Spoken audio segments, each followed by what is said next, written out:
Good morning प्यारे बच्चों। अब तक इस पाठ में हमने मानव के शरीर में पाचन किस प्रकार होता है हमने वो पढ़ा।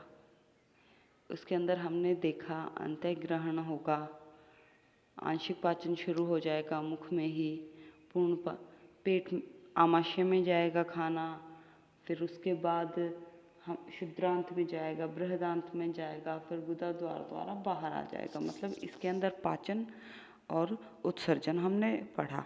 अब है और जानवरों में जो शाकाहारी जंतु है वो घास खाते हैं मेनली, तो फिर ऐसा क्या है कि इंसान वैसे उतनी मात्रा में घास या फिर सीधा पादप नहीं खाता, लेकिन ये जानवर खाते हैं।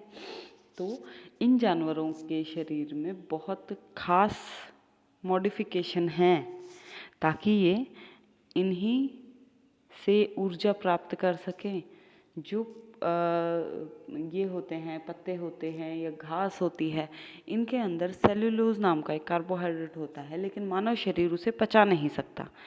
और जो ये शाकाहारी जीव जंतु हैं, गाय, भैंस, खरगोश, घोड़ा, तो वो इसको खा सकते हैं आसानी से और पचा सकते हैं।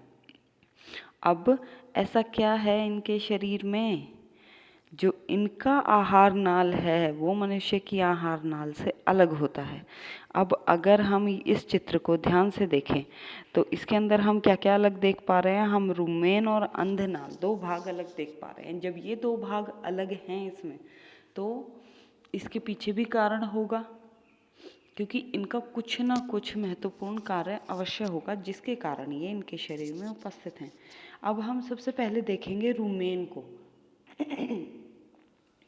जो रुमेन भाग है ये क्या करता है, ये जैसे ही गाय भैंस ने खाया,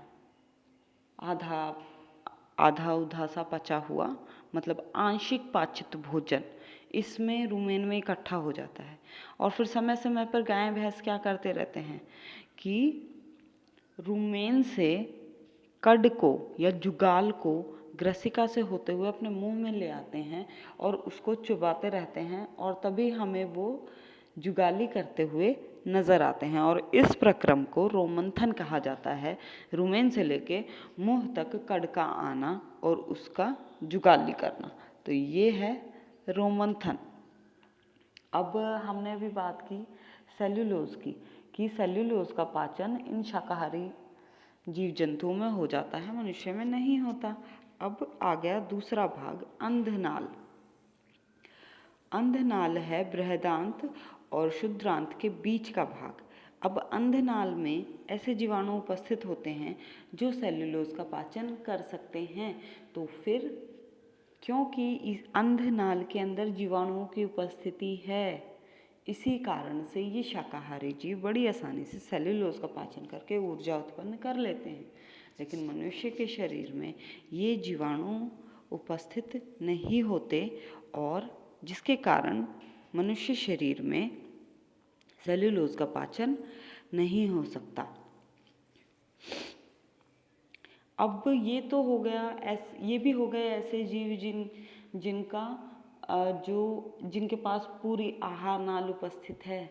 इनका भी खाना खाने का तरीका वैसा ही है। सबसे पहले मुंह में जाएगा, मतलब अंतःग्रहण होगा, फिर वो पाचित होगा आंशिक रूप से, फिर उसका संपूर्ण पाचन होगा, फिर उससे पोषक तत्व ले लिए जाएंगे, और फिर जो नहीं पचा वो शरीर से बाहर आ जाएगा। लेकिन सभी जीवों में इसी प्रकार का पाचन नहीं होता। अब हम पढ़ेंगे अमीबा के बारे में। अमीबा एक कोशिकीय जीव है। अगर हम मनुष्य की कंपैरिजन कोशिका अमीबा से करें तो फिर हम देखेंगे जो मनुष्य का शरीर है वो बहुकोशिकीय शरीर है। इसके अंदर बहुत सारी कोशिकाएं उपस्थित हैं, लेकिन जो काम हमारा शरीर कर रहा है वही अमीबा का शरीर भी कर रहा है, जो जीवित रहने के लिए आवश्यक है। और जो अमीबा होता है उसके शरीर की कोई निश्चित आकार नहीं होता।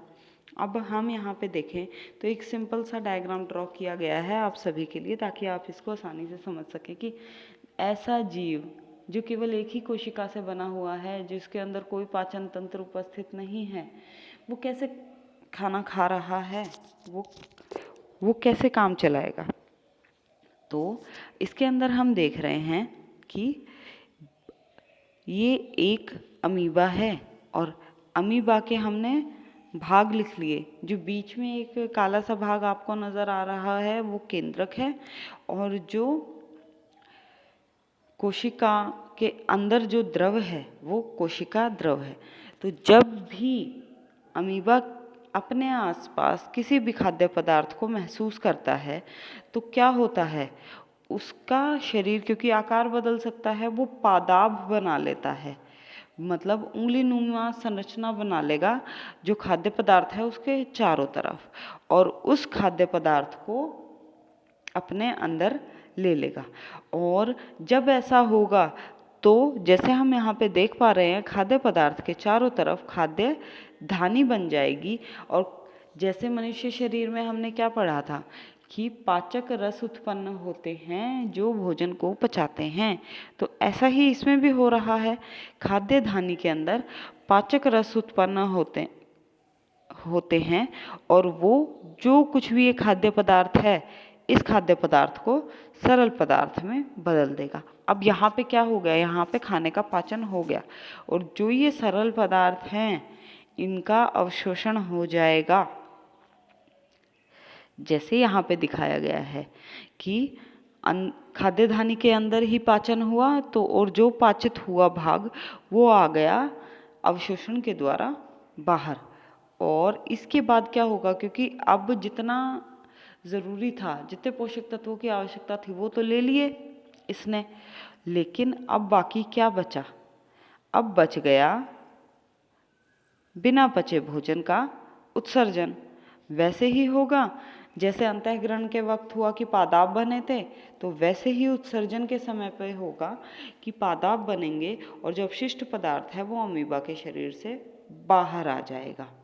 तो अमीबा के बारे में भी हमने यही पढ़ा कि इसके शरीर में भी, इसको भी, क्योंकि ये भी एक जीव है, इसको भी ऊर्जा की आवश्यकता है, लेकिन जो अंतःग्रहण और पाचन है और उसके बाद विसर्जन है, बेसिक तो वही रहेगा। लेकिन केवल फर्क कहाँ आ रहा है, क्योंकि यह एक कोशिकीय जीव है, तो जितने भी एक कोशिकीय जीव होने के कारण इसके शरीर में वो पूरा का पूरा पाचन तंत्र उपस्थित नहीं है। तो फिर ऐसे जीवों का अपना अलग तरीका है अंतःग्रहण, पाचन और अवशोषण, उसके बाद उत्सर्जन का। उम्मीद करते हैं आपको यह समझ में आया होगा। Thank you.